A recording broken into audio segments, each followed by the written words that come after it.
ابھی موجودہ حالات فلسطین وغیرہ کے جو چل رہے ہیں، آپ دیکھیے ہمارے یہاں کے اخبارات حماس کا کردار ایسا لکھتے ہیں جیسے واقعی اسلامی ہیروز ہیں، لیکن جب حقائق آپ دیکھیں گے جانیں گے تو پتہ چلے گا کہ نیتن یاہو یعنی اسرائیل کے صدر اور ان کی ملی بھگت ہے، نورا کشتی ہے، دکھاوا ہے، لوگوں کو دھوکہ دینا ہے۔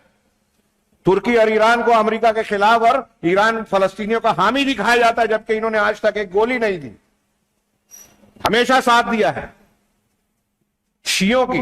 ایران میں اسرائیل کے اندر جتنے یہودی ہیں، اسرائیل کے بعد یہودیوں کی سب سے بڑی آبادی ایران میں۔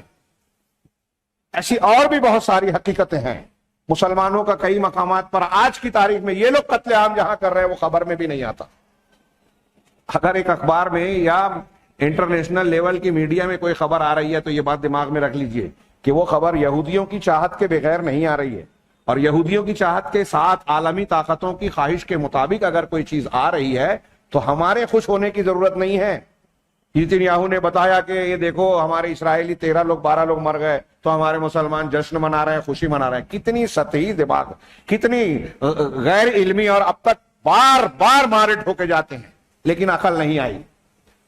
وہ جو لاشیں دکھائی جا رہی ہے وہ صحیح ہے یا غلط، یا کس مقصد سے دکھائی جا رہی ہیں؟ اپنی بیچارگی ظاہر کرنے کے لیے نہیں، بیچارگی ظاہر کرنے کے لیے نہیں، دنیا کے سامنے یہ جواز پیش کرنے کے لیے کہ اب ہم مسلمانوں پر، فلسطینیوں پر حملہ کر سکتے ہیں، ان کی بستیوں کو ویرانوں میں تبدیل کر سکتے ہیں، عمارتوں کو کھنڈر بنا سکتے ہیں، ان کی بستیوں کو لاشوں کا انبار لگا، ڈھیر لگا دے کا مقام بنا سکتے ہیں۔ یہ ہمارے پاس اصول آ گیا، اب ہم کو کسی کی سننی نہیں ہے۔ جب وہ لاش بتا رہے ہیں تو آپ کو خوش نہیں ہونا چاہیے، اس بات کی فکر کرنی چاہیے کہ وہ حملہ کرنے کی تیاری ہے۔ یہ مسلسل چلا آ رہا ہے۔ افغانستان پر حملہ کرنا ہے تو امریکہ کے ٹوئن ٹاور پر حملہ کیا گیا، بعد میں مختلف تحقیقات آ رہی ہیں کہ اسرائیلیوں اور ان کے ہم نواؤں کی ایک سوچی سمجھی سازش کا حصہ تھا۔ ایک یہودی اس میں نہیں مرا۔ ہماری عقل نہیں آتی، ٹھکانے لگتی۔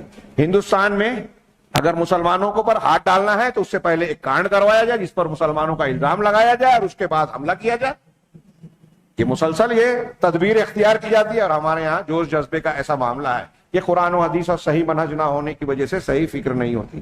آپ دنیا میں کسی بات کو، واقعے کا صحیح تجزیہ اگر کرنا چاہتے ہیں، میں نے اس سے پہلے بھی کہا، مسلمان صحافیوں کو خاص طور سے آپ کی نظر اور آپ کی نگاہ صحیح گہرائی میں اس وقت جائے گی جب آپ منہج کی بنیاد پر تحقیق کریں گے۔ ایک آدمی، ایک گروہ اگر غلط ہے، مسلمانوں کا دشمن ہے، تو وہ مسلمانوں کے حق میں کبھی کام نہیں کر سکتا۔ اس کی کوئی ایسی خبر اگر آتی ہے جو مسلمانوں کے حق میں ہے تو آپ یہ کھنگالیے کہ پیچھے کیا مقاصد ہے، کیوں یہ مسلمانوں کی بظاہر تائید کر رہا ہے، اس کے پیچھے ضرور کوئی نہ کوئی سازش ضرور ہے۔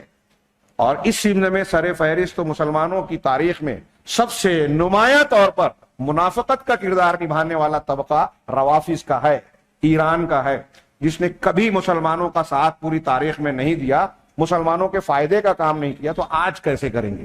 لیکن ہمارے ہاں تحریکی منہج اور بصیرت کے اتنے اندھے ہیں کہ انہیں اچھے برے اپنے پرائے کا بھی احساس نہیں ہوتا، شعور نہیں ہوتا، اور جب آپ جائیں گے تو دنیا کے فلسفے بگھانیں گے۔ یہ منہجیت کے فقدان کا نتیجہ ہے، چھوٹی موٹی بات نہیں ہے۔